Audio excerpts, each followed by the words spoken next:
From the moment Mason Walker rolled into Willow Glen Estates in his dusty red Silverado, he could feel it. The eyes watching, not friendly, not curious, more like territorial. Lynette Sharp stood rigid at her porch rail, one hand on her hip, the other clutching her HOA-issued clipboard like it was a holy relic. Her glare cut across the manicured hedges like a laser, and what really set her off wasn't the truck, or the work boots, or even Mason's dog, Jocks, jumping out the back. It was the pond. See, unlike most properties in Willow Glen, Mason's home wasn't a cookie-cutter box. It sat on the edge of the subdivision, where zoning lines blur and the terrain softens into old farmland. The pond was natural, maybe even ancient, spring-fed, tree-shaded, a mirror of clouds and cattails. But, to Lynette, it was an eyesore, a violation, a disturbance in her perfectly controlled neighborhood matrix.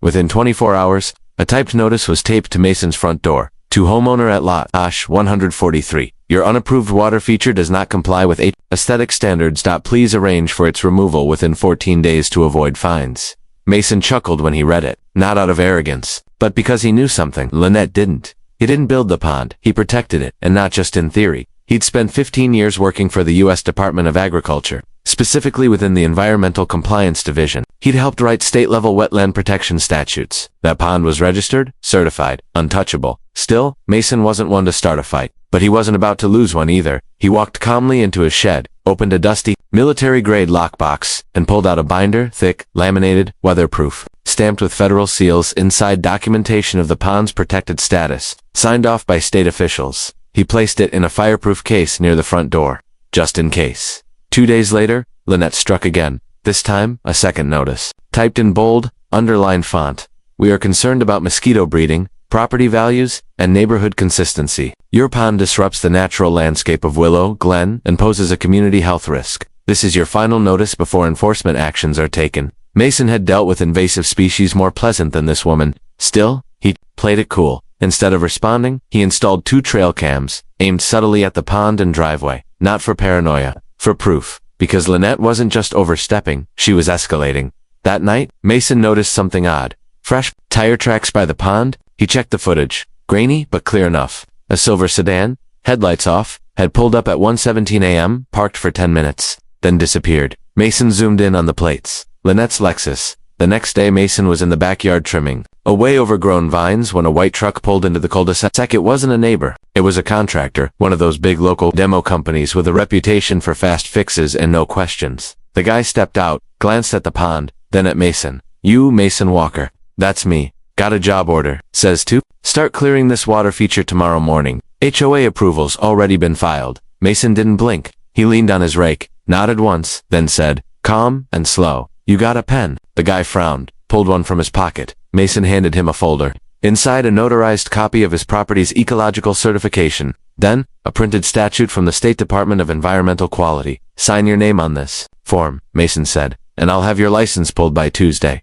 The contractor paled, flipped the folder closed, backed away like he'd just touched something radioactive. He drove off without another word. Mason watched the taillights vanish, then looked back at his pond. Calm, serene. But this wasn't over. Not even close.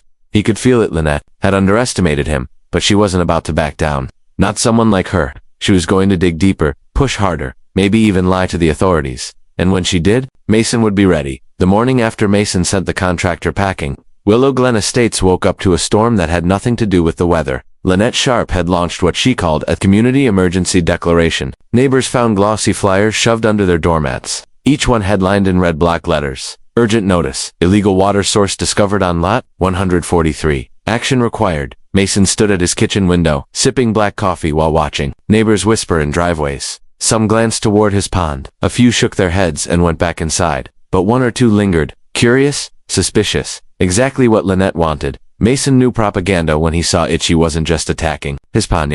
She was trying to turn the entire neighborhood into a mob. At noon, his doorbell rang. It wasn't the HOA this time. It was a young woman with a clipboard and khakis to clean to be from any real environmental agency. She introduced herself as Jessica, an independent contractor retained by the HOA to conduct a rapid eco-risk survey. Rapid? Mason asked, raising an eyebrow. Standard protocol, she replied, stepping closer. We'll need access to your backyard today. We've had reports of infestation, unstable soil, waterborne pathogens. Let me stop you there, Mason interrupted, his voice steady. Who sent you? Mrs. Lynette Sharp, acting HOA safety liaison, she said too quickly. said this was a Category 2 biorisk. Mason exhaled slowly and opened his phone. A few swipes later, he pulled up a PDF. This is a registered state habitat, he said, showing her the screen. Tampering with it without authorization from the Department of Environmental Quality is a felony. You're trespassing. Jessica blinked, stepped back, and practically tripped over her clipboard on the way to her car. Mason didn't smile. He wasn't enjoying this. What he was doing was documenting every move, because something told him Lynette was far from done. And he was right. That evening, the HOA issued a neighborhood-wide poll via email. Topic: should we mandate the removal of unauthorized landscape hazards? The only example listed? Large water features on lot 143. He knew it wouldn't hold water, pun intended, but the more she pushed, the more dangerous it got. Not just for him, but for the ecosystem behind his home. And Mason had worked too many years restoring habitats to let this one get bulldozed by a paper tyrant. So he made a quiet call, not to an attorney, not to the HOA board, to an old contact in the state attorney general's office, a guy named Travis Fielding. Mason had once helped him navigate a water rights dispute in northern Utah. They'd stayed in touch ever since. Travis, Mason said, leaning against the porch rail, how fast can your office review a case of potential environmental harassment by a homeowners association? There was a long pause on the line. You've got one of those HOAs? Travis asked. Worse, Mason said. I've got a Karen with a clipboard, a grudge, and a God complex. Travis chuckled, then said, send me everything. You've got emails, flyers, photos, permits. We'll loop in fish and wildlife. If there's federal funding tied to that, pond. This might be bigger than HOA nonsense. Mason smiled for the first time that day. He knew now. Lynette had poked the wrong bear. What she thought was a backyard argument was about to become a state-level environmental investigation. And if she kept pushing, it could go federal. Still, Mason didn't act like a man who had the upper hand. He showed up at the next HOA meeting on time, wearing jeans and a flannel, sat in the back row, and let Lynette grandstand at the podium, waved fake reports, called the pond a breeding ground for disease, and proposed that the board authorize HOA funds to bring in a demolition crew themselves. When someone asked about permits, she snapped, we'll deal with that later. Mason raised his hand. Calmly, softly, would now be a good time to introduce my guest. All eyes turned as a man in a navy blue windbreaker stood from the back row. No introduction, just the words stitched above his chest. Department of Environmental Quality. Lynette's mouth opened, but no words came out, and for the first time in the history of Willow Glen, she sat down without finishing her speech.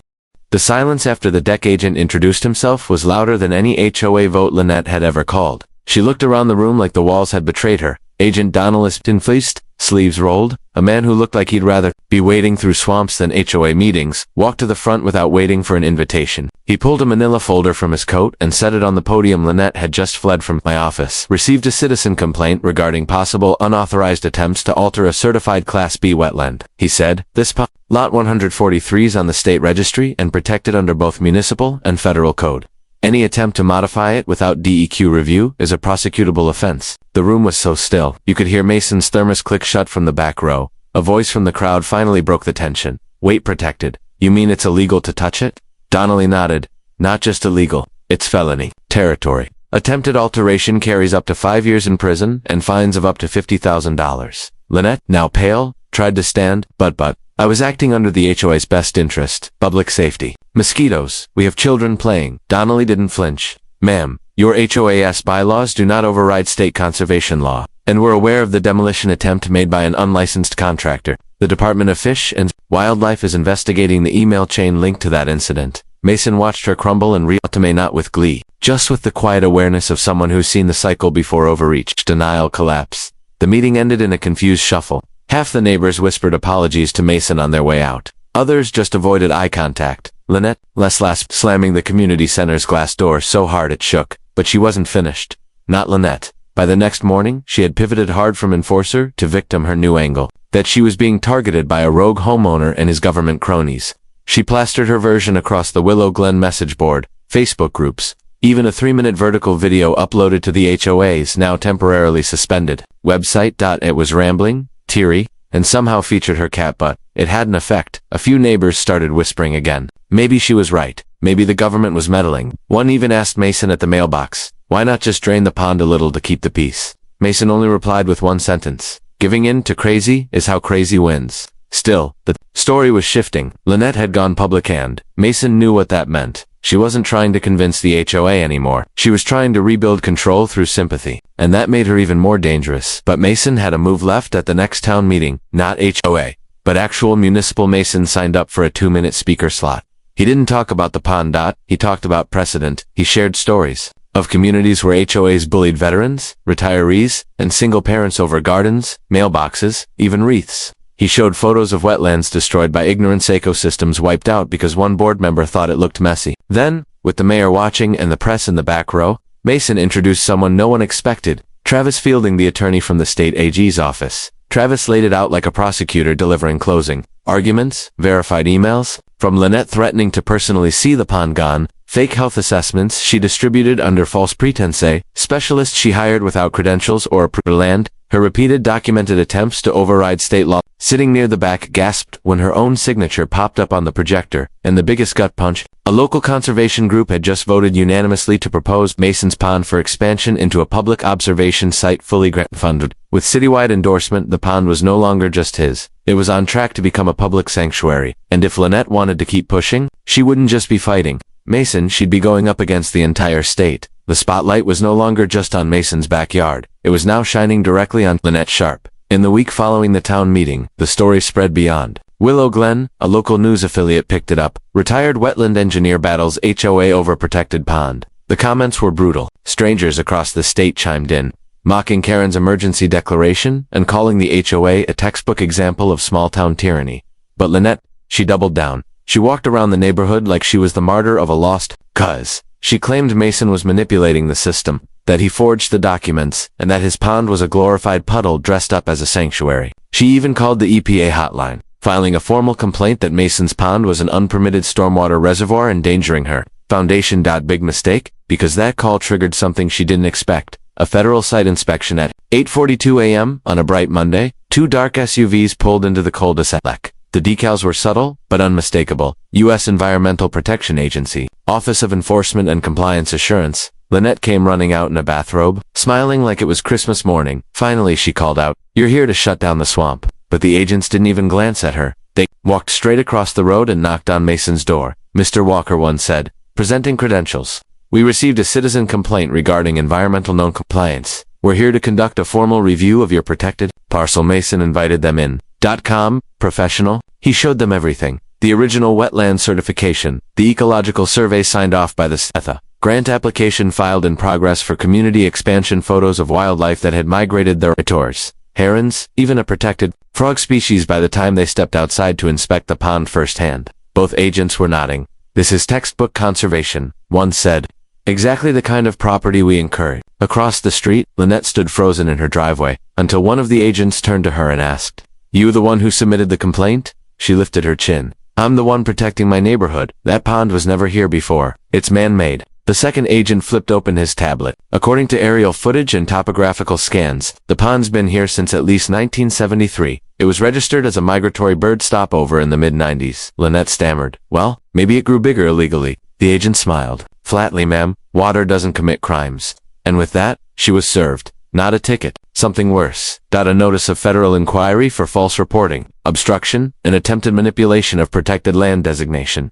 She shrieked, said she was being persecuted, accused Mason of planting frogs and faking permits, but no one listened. Because 2 days later, the EPA released their findings and made them public. A digital copy was sent to the HOA board, city council, and regional media. Mason Walker's property is in full compliance with all federal and state environmental protections. Furthermore, we are referring the complainant for legal review regarding malicious reporting and attempted interference with a certified wetland habitat. The HOA scrambled to save face. At the next meeting, several members submitted letters distancing themselves from Lynette's campaign. One resigned on the spot. Mason stayed quiet. He never gloated, never boasted. He just showed up, handed over copies of documents when needed, and went home. But that didn't mean he was done, because while Lynette's world was falling apart, Mason was finalizing something she hadn't seen coming. A petition, not to punish her, but to rezone the pond once complete. It would be designated as a neighborhood environmental preserve, officially removing all HOA jurisdiction over the land. The board would lose all say forever. All Mason needed were 20 homeowners' signatures. By Friday, he had 40-6. And then came the real twist. Just as Mason was preparing to file the final paperwork, he got a phone call from an attorney in another neighborhood. Apparently, Lynette had been up to the same tricks before. A pattern was forming, and someone, somewhere, was about to use it to build a case that could take her down for good. For a few days, it seemed like Lynette had vanished. No more morning patrols with her clipboard, no HOA spam emails, no sideways glares from across the cul-de-sac, just silence. The kind that feels more like coiling than retreat. Mason didn't relax. He'd seen this kind of quiet before, the kind that comes before the last big swing, but this time, he wasn't just waiting. He was digging. The call from the out-of-town attorney had come with documents, case files from a gated community 2 counties over, same woman, different pond. The name was different back then. Lynette Trammell, her maiden name, but the tactics were familiar. She'd declared a water emergency in that community too, tried to force a neighbor to fill in a koi pond, sent fake health alerts, even brought in her same so-called environmental specialist Craig to claim toxic algae blooms. That HOA collapsed under lawsuits less than a year later. And guess who packed up and moved the very next month? Mason didn't just read the files, he compiled them. By Wednesday, he had an evidence board that would have made a detective blush. Printed emails, screenshots, prior HOA complaints, and thanks to Travis at the AG's office, a new investigation into potential HOA fraud across county lines. Still, Mason didn't go public, not yet. Instead, he invited every neighbor in Willow Glen to a casual Saturday cookout. No agenda, just burgers, lemonade, and a nice pond view. More than 30 families showed up. Mason greeted them personally, introduced them to a local conservation rep, showed the kids where the frogs nested under the reeds, gave out pamphlets about the environmental preserve application he'd filed. Then, with everyone's attention, he stood on the dock and told the story not just of the past few months, but of what came before, the protected status, the failed demolition attempt, the federal investigations, and, finally, the HOA member who had tried to destroy something natural, beautiful, and legally untouchable. He didn't say her name once, but his heads turned toward the sharp house, drawn tight, lights off. No one had to ask who he meant. Then came the surprise. Mason held up a folder, thick and heavy. "This," he said, "is evidence that what happened here has happened before, and not just once." He passed it around. Neighbors leaned in, gasps. Some whispered in disbelief. A few nodded like it all suddenly made sense. And then Mason asked a simple question. "How many of you have been fined for things that didn't feel right? A flower box, a paint shade, a bird feeder?" Hands shot up. "I think it's time we stop reacting," he continued. "Time to take our neighborhood back." There it was. Not a call to arms, a call to vote. He handed out a new petition, just to finalize the environmental preserve status for his pond, but to amend the HOA charter, strip discretionary enforcement powers from any single board member, and introduce a term limit clause. He only needed 51% of the homeowners to sign. He got 80% in 2 hours, and just when the sun started to dip below the trees, a sleek black SUV pulled into the cul-de-sac. Not a government vehicle this time, it was a process server. The man walked up to Lynette's door, knocked 3 times, and when no one answered, posted a packet on the front glass. Several neighbors stood silently, watching from their folding chairs. The wind caught the first page just enough to make out the bold heading. Summons and complaint, HOA fraud investigation, State of California. That was the moment the whispering stopped. Nobody spoke, nobody needed to. The next morning, Lynette's for sale sign was up. By noon, her car was gone, and by nightfall, she'd deleted every post she'd ever made to the HOA message board. Mason didn't throw a party. He sat on his dock. Jocks curled at his feet, and watched dragonflies skim across the pond surface. For the first time in months, the water was still quiet, unthreatened. But even as peace returned, he couldn't help but wonder, what happens when someone like Lynette tries to start over somewhere new? What community would she try to control next? And would they be ready? Because someone was about to find out. Mason had just made sure her past would follow her wherever she went. Lynette Sharp didn't go quietly. She never had. Just 2 weeks after fleeing Willow Glen, she popped back up in a freshly built subdivision called Sand Hollow Heights. New house, new wardrobe, same old tricks. Her real estate listing in Willow Glen had been fast-tracked with a suspicious cash buyer, and her profile picture on the Sand Hollow community site showed her smiling in front of a fountain, not a pond. Subtle difference, but Mason caught it, because of course he was watching, not out of spite. Out of principle. Mason had dealt with environmental disasters before, fires, floods, infestations, but nothing spread like unchecked authority. Lynette wasn't just a nuisance. She was a repeat offender, and if she wasn't stopped now, another neighborhood was going to suffer. And this time, Mason wasn't the only one watching. A joint task force formed quietly between the states. Department of Justice and Environmental Quality had officially opened a cross-jurisdictional HOA abuse investigation, and at the top of the file, Lynette Sharp, aka Lynette Trammell, aka the clipboard queen. But what really sealed her fate wasn't a law.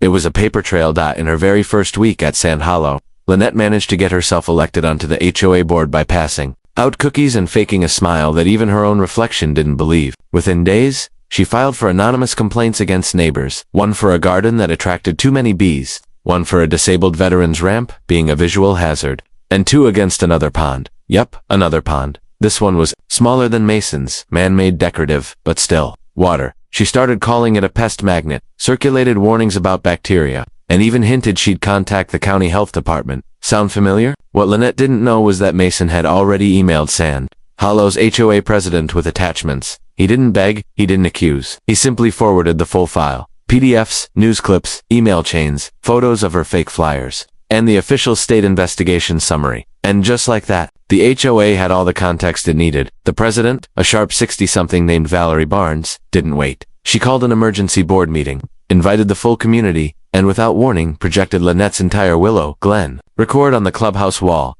Dozens of residents gasped. One woman stood up and said, "She tried to fine me yesterday for painting my mailbox." Another neighbor added, "She told me the pond behind my house was non-compliant, but I installed it with a city grant."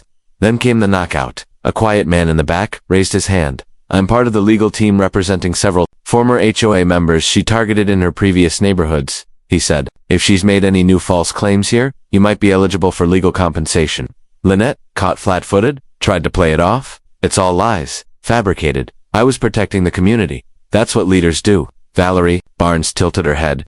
"So you think forging an environmental report with a dog groomer counts as leadership?" Silence. Someone in the back chuckled, and then the room laughed. Not out of cruelty but from relief, because they saw the truth. And the spell, it was broken. Lynette was officially removed from the Sand Hollow board that night, unanimous vote. And just to drive the point home, Valerie announced that Sand Hollow would now partner with a conservation nonprofit to enhance its small community pond. In fact, Mason had recommended the nonprofit himself. A week later, Lynette received a letter from that very group. Her attempt to file another complaint was flagged as harassment. She tried to move again, but this time, her name came up every time a board Googled HOA leadership application. She wasn't just blacklisted, she was documented. And Mason, he never once showed up to speak against her in person. He just made sure the truth followed her wherever she went. By the end of the month, Mason's Pond was officially designated as a neighborhood environmental preserve immune from any HOA influence. Now state-funded and open for educational tours. At the dedication ceremony, the mayor joked, "Good thing we had a real expert living behind it."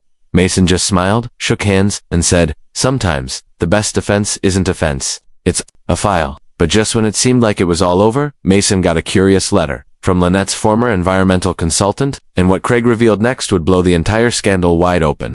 The envelope was plain, no return address, no postmark, just Mason's name, typed in all caps, and slid under his door one Tuesday morning. He opened it slowly, expecting more HOA spam, or maybe some leftover nonsense from Lynette's camp. What he got instead was a confession, 3 pages long, handwritten, signed at the bottom by none other than Craig Pennington, Cairns, so-called environmental expert, the same man who claimed Mason's Pond was toxic, the same man who, not long ago, thought riparian zone was a setting on a lawnmower. "Dear Mr. Walker," it began, "I owe you an apology. I never meant to get involved in this HOA madness. I was paid, manipulated, and I think you deserve the full truth." What followed was a detailed breakdown of how Lynette had hired Craig not just once but multiple times to pretend to be an environmental consultant in at least 3 different neighborhoods. He admitted she had given him pre-written hazard reports, complete with medical-sounding jargon, and fake EPA letterheads. She paid him in cash and sometimes gift cards, always under the table, and told him to dress like a guy who's seen swamps before. Craig went on to say he'd come clean to avoid legal action, especially since he'd received a notice from the state attorney general's office last week. The noose was tightening, and he wanted out. But the real bombshell was the list of names at the end of the letter. 5 people, all former HOA board members. All from different counties. Craig claimed they'd formed an informal compliance group, sharing tactics, threatening homeowners, even submitting fake reports to local agencies to push personal agendas. And Lynette, she was at the center. Mason leaned back in his chair, reading the letter twice, then 3 more times. Every name was cross-referenced with online HOA boards, county property listings, and sure enough, public complaints. This wasn't just petty harassment anymore. This was organized HOA fraud. And now, Mason had the link, the smoking gun. He picked up the phone. Travis Fielding answered on the second ring. "Walker, I've got something," Mason said. "Something big." Within hours, Travis's office dispatched an investigator to Mason's house to collect the letter. They confirmed Craig was already in contact, and they'd been building a case behind the scenes for months. "Your file just turned into a multi-jurisdictional investigation," the agent told him. "You might have just cracked open a statewide racket." But Mason wasn't interested in headlines, he wanted results. So at the next community meeting, not HOA, but a special joint gathering with 3 other nearby neighborhoods, Mason asked. To speak, he stood before a crowd of nearly 100 homeowners. He didn't shout, he didn't preach, he simply told the truth about what Lynette had done, about the so-called expert with a side gig as a dog groomer, about the phony fines, the fake health hazards, and the weaponization of HOA rules. Then he held up Craig's letter and announced what the state was now investigating: a network of HOA enforcers, abusing authority, falsifying compliance orders, and retaliating against homeowners who challenged them. He passed out copies of a new proposal, something he'd been working on since the beginning, a homeowner protection charter. It would require all HOA enforcement actions to be backed by certified third-party inspectors voted on by full boards, not individual members, and submitted with full transparency to a public oversight portal. No more backdoor threats, no more made-up rules. The crowd applauded before he even finished. By the end of the meeting, 3 HOAs had agreed to adopt the charter immediately, and Lynette, she was no longer just a disgraced board member. She was now the key figure in an active state fraud case, with pending charges that included falsifying documents, impersonating an official, and conspiracy to defraud homeowners.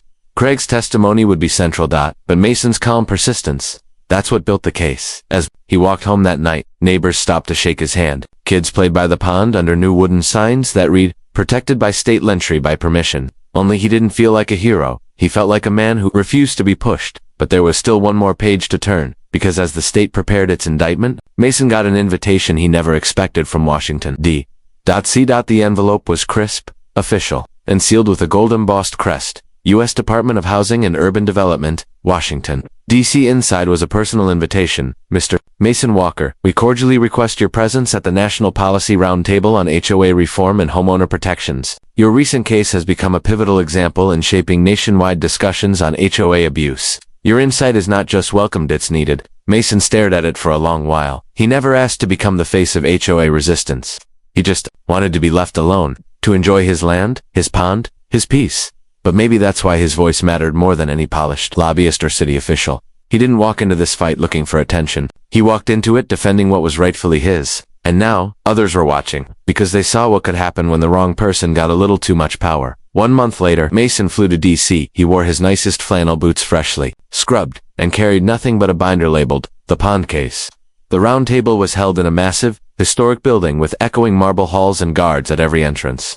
The room itself was lined with nameplates and microphones. Mayors, senators, state attorneys, and policy drafters filled every seat. Mason was placed front and center when it was his turn to speak. He didn't give a speech, he told a story. About a woman with a clipboard who tried to erase a pond. About a fake environmental report, a silent federal threat, and a neighborhood almost fooled. And about how one simple man, with a history in conservation and a good memory for laws, decided he'd had enough. He ended with this: "We can't keep allowing people like Lynette Sharp to twist HOA rules into personal weapons. It starts with a letter, then it's a fine. Next thing you know, someone's losing their home. You want to fix this? Don't just change paperwork, make it federal, make it enforceable, and most of all make it unmistakably illegal to do what she did ever again." The room erupted in applause. Within weeks, the committee drafted a new federal policy framework, the Homeowner Protection and HOA Oversight Act. It would establish a public HOA abuse database, require verified third-party documentation for any such annual ethics training for HOA board members, and create a hotline for reporting abusive practices with state-level tracking. Mason's case was featured in the official press release, but that wasn't the final twist. No, that came 6 months later. Back in California, a regional hearing was being held in Sacramento for the consolidated HOA abuse case. Multiple defendants were named. Lynette Sharp was the lead, and Mason, he was called to testify. He didn't hesitate when he walked into the courthouse. Lynette was already seated at the defendant's table, hair neatly combed, blazer one size too stiff, and eyes that burned with a mixture of resentment and defeat. She didn't recognize him at first, but when the bailiff called, "Mr. Mason Walker," to the stand, her head snapped. Mason gave her a polite nod as he passed. On the stand, he laid it all out. The forged letters, the inspections, the midnight tire tracks, the EPA's arrival, the fake contractor, the deleted messages, and the silent war fought over a body of water that had never harmed a soul. The courtroom listened in stillness. When the prosecutor asked him if he had anything to say to the defendant, Mason looked her dead in the eye and said, "You tried to drain something that belonged to nature. You lost control. So you tried to control everything else. But what you didn't know is that sometimes the quietest fight is the one that breaks the loudest systems. And now, you're the reason the rules changed." Lynette didn't respond, because she couldn't. By the end of the hearing, she was sentenced to 2 years probation, fined $38,000, and barred from ever serving on a homeowners association board again anywhere in the country. Her reputation, ruined. Her network, dissolved. Her tactics, now officially illegal under the newly adopted legislation she helped inspire. By trying to destroy one man's pond, Mason returned home that evening as quiet as ever. No celebration, no press conference. Just him, jocks, and the chirp of frogs echoing through the cattails. The water was still, and for the first time in a long time, it stayed that way.